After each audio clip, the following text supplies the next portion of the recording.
Welcome. This isn't a meditation, and there's nothing you need to practice while listening. It's simply a few thoughts to sit with or to come back to later. I want to talk today about the idea of gentle change and why so many people struggle to trust it. We live in a culture that teaches us that progress should be visible, measurable, and effortful. We're encouraged to optimize ourselves, correct ourselves, and constantly look for signs that we're improving. Over time, that creates an internal pressure, even when we're resting, learning, or healing.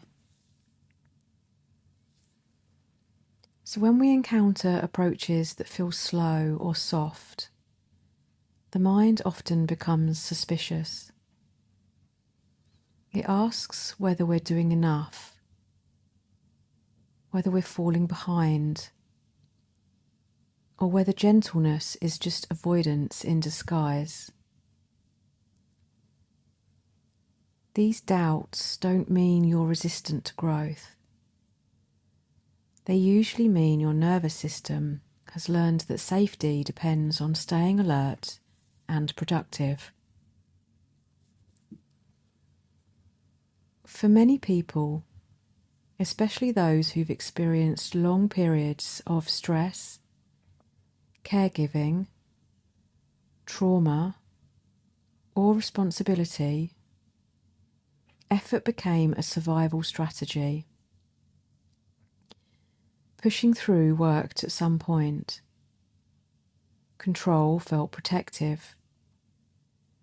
And letting go of that can feel unsettling, even when it's no longer needed. Gentle change doesn't remove responsibility.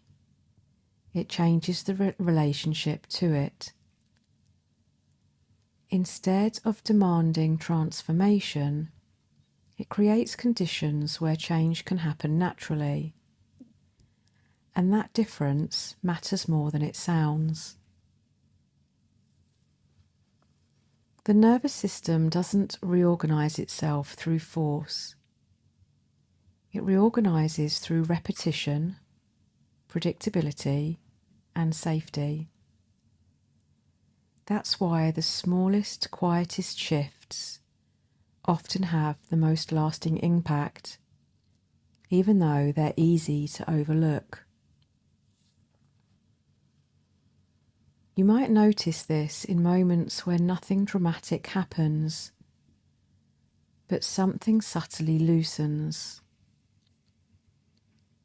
A thought doesn't spiral as far. A reaction softens. A sense of urgency eases, even briefly.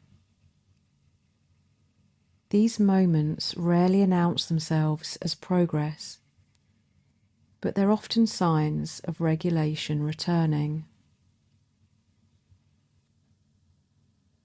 Another common misconception is that gentleness equals passivity. In reality, choosing a gentler mindset often requires more awareness, not less. It means noticing when you're pushing out of habit rather than need. It means questioning internal rules that were never consciously chosen. And it means allowing yourself to move at a pace that supports sustainability, not burnout. This is especially important when it comes to rest, sleep, and emotional processing. The body can't be coerced into calm. The more we try to make ourselves relax, the more alert the system can become. A gentler mindset removes that pressure and replaces it with permission. Permission doesn't mean giving up on growth. It means recognizing that growth looks different depending on what your system has been carrying. Sometimes growth looks like expansion. Sometimes it looks like consolidation.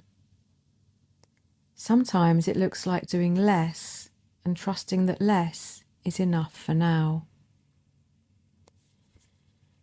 You may also notice that as this mindset settles, the need to constantly evaluate yourself begins to fade.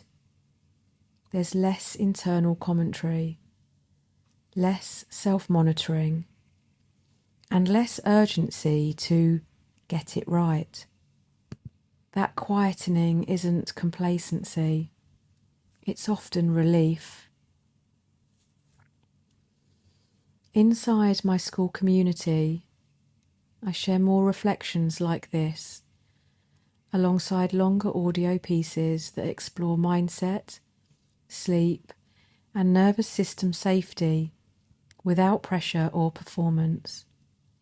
If you'd like to explore that space, you'll find the link in the description below. For now, there's nothing to implement, no action to take, and no conclusion to reach. Just an invitation to notice what shifts when effort softens, and to trust that change doesn't always need to be loud to be real. Namaste.